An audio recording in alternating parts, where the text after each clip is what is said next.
আল্লাহর নবী বলেন উম্মতে কিয়ামতের 85টা আলামত হাদিসে আল্লাহর নবী বলে গেছেন। 1 নাম্বার, মানুষ আমানতের খেয়ানত করবে। 2 নাম্বার, মানুষ নামাজ হত্যা করবে।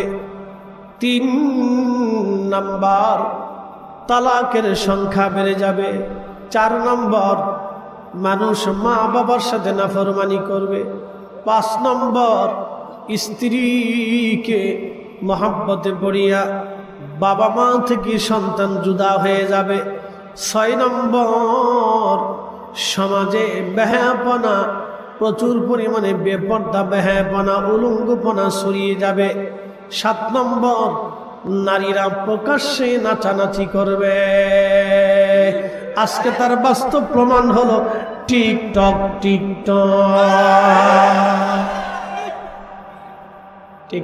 টিকটক বোরকা পরেও বেডিন আছে, বোরকা পরেও টিকটক বানাম শুরু করছে। টিকটক প্রকাশ্যভাবে নারীরা নাচানাচি করবে, বেহাপনা বাড়বে, প্রকাশ্য মানুষ মদ পান করবে। ঠিকই আজ তাই চলতেছে। তালাকের সংখ্যা বেড়ে যাবে, পরকীয়ার সংখ্যা বেড়ে যাবে, জেনার সংখ্যা বেড়ে যাবে, প্রকাশ্য মানুষ জেনা করবে। জগন্নাথ জাহাঙ্গীরনগর আর ঢাকা ইউনিভার্সিটি থেকে শুরু করে আর কে পার্কে, আন্দরে বান্দরে সান্দরে, যেখানে সেখানে, আর সমুদ্রের পাড়ে, আর নদীর ঘাটে, জায়গায় জায়গায় কাতি মাসের কুত্তা যেমন পাগল হয়, আমাদের দেশের ফুলাপান এরকম পাগল হয়ে গেছে। কথা ক্লিয়ার না? ভেজাল আছে ভাই? কিয়ামতের আলামত। কিসের আলামত? জোরে বলেন, কিসের আলামত? মানুষ প্রকাশ্যে ভাবে নেশা করতেছে, কিয়ামতের আলামত। কথা ঠিক কিনা? বড় বড় শহরগুলিতে প্রকাশ্যে নেশা হয়, কিয়ামতের আলামত। যদি আপনি চলে যান আদালতে যায় দেখবেন হাজার হাজার ডিভোর্স, শত শত ডিভোর্স সারা বাংলাদেশে। প্রত্যেক বছরে হাজার হাজার ডিভোর্স হয়।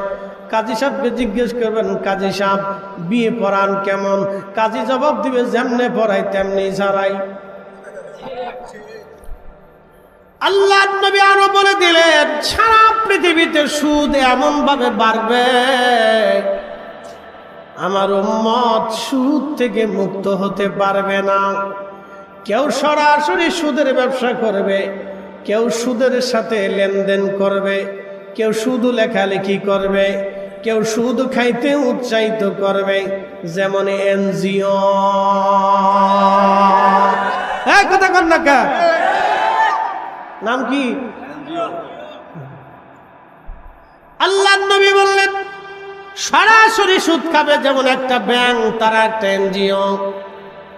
সরাসরি সুদ খাবে, না হয় সুদের কারবারি করবে, না হয় ব্যবসা করবে, আর না হয় সুদের সাথে বন্ধুত্ব করবে, আর না হয় লেনদেন করবে, আর নয় উৎসাহিত করবে। সারা পৃথিবীতে আমার উম্মতের মাঝে সুদ ছড়ায় যাবে। আমার উম্মত সুদ থেকে মুক্ত হতে পারবে না। সুদওয়ালার সাথে নয় আত্মীয়তা হবে, আর না হয় বন্ধুত্ব হবে, আর নয় সমাজ সমাজ হবে, আর না হয় খাওয়া দাওয়া হবে, আর না হয় উঠা বসা হবে। আমার উম্মত কোনো না কোনো মাধ্যম দিয়া সুদের সাথে জড়ায় যাবে, কেউ সুদ থেকে মুক্ত হবে না। আল্লাহ নবী 1450 বছর আগে যা বলেছেন, ও সাদাকা রাসূলুহুন নবিয়্যুল হাবিবুল কারীম, আমার নবী একটা কথাও মিথ্যা বলে নাই। রসুল যাহা বলেছে তাহাই হচ্ছে, আগামীতে তাহাই হতে থাকবে। কথা কোন ঠিক না?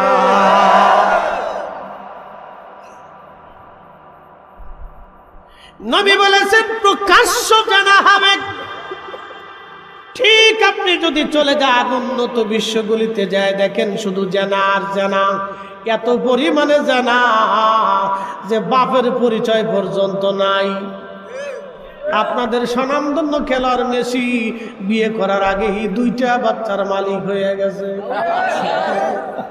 বন্ধু খুব মনোযোগ দিবেন।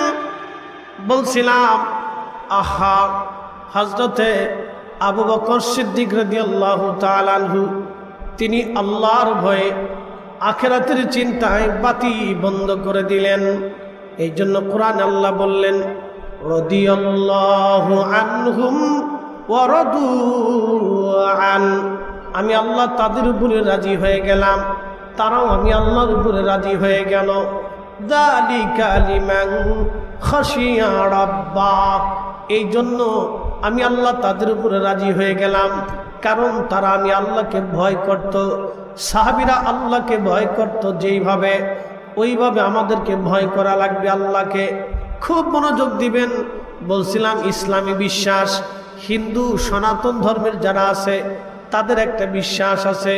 তাদের বিশ্বাস হলো তারা পুনর্জন্মে বিশ্বাসে খারাপ কাজ করে যায়, তাহলে ভগবান তাদেরকে আবার পৃথিবীতে পাঠাবে, কুত্তা বিলাই করে তাদেরকে দুনিয়াতে পাঠাবে।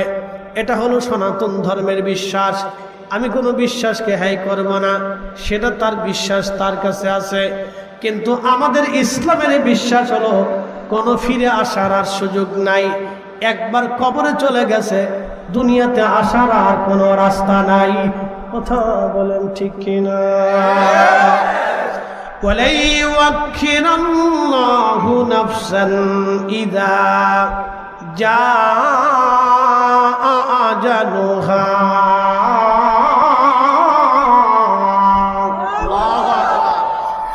আল্লাহ ডাক দিয়ে বলতেছে, হাবিব উম্মতকে জানায় দেন, বুঝায় দেন, হায়াত যদি একবার শেষ হয়, পৃথিবীতে থাকার আর কোনো সুযোগ নাই। আর একবার কবরে চলে গেলে আবার আর আসার কোনো সুযোগ নাই। ওই কবরে সর্বপ্রথম নেওয়ার পরে প্রথমত তিনটা প্রশ্ন আল্লাহ করবে। মার রাব্বুকা ওয়া মা দীনুকা মা কুনতা তাকুলু ফি হাক্কি হাজার রাজুল। রাজনগরবাসী, আমার কথা হচ্ছে, আজকে রাত্রি যদি আপনি মারা যান, আমি যদি মারা যাই, কালকে সন্ধ্যার আগেই আমাদেরকে দাফন করা হবে। বলে কারণ কি?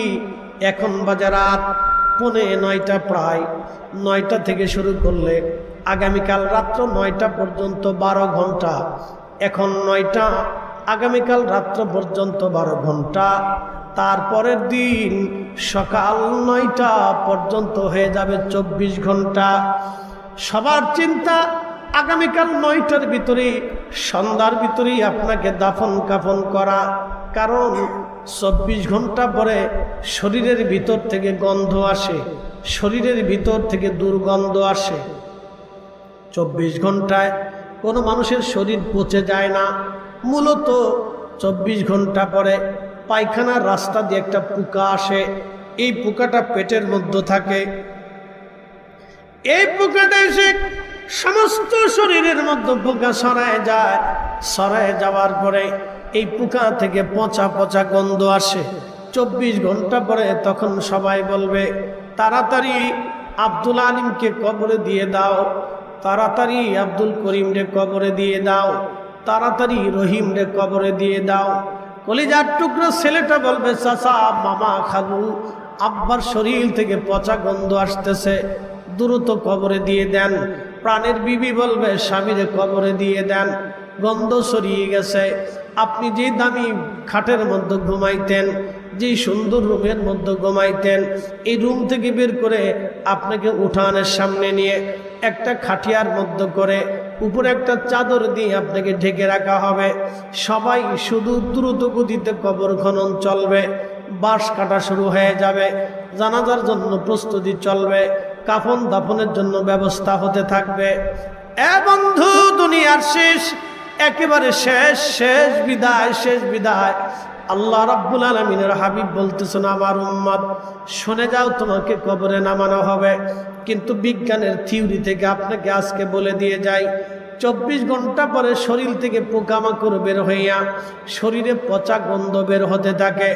কিন্তু ইসলাম কতটা মজবুত ভালো করে দেখে যান। আমার রসুল 3 দিন পর্যন্ত এন্তেকালের পরও মদিনাতুল মুনাওয়ারা আমার নবী হুজরা শরীফের ভিতরে ছিল। 3 দিন পর্যন্ত আমার নবীর শরীর থেকে দুর্গন্ধ আসা তো দূরের কথা, আমার রসুলের শরীর মুবারক থেকে আল্লাহর বেহেশতের খুশবু 3 দিন পর্যন্ত আসতেছিল, একটা সেকেন্ডের জন্য বন্ধ হয় নাই। চিৎকার মেরে জোরে বলেন আল্লাহু আকবার, তাকবীর।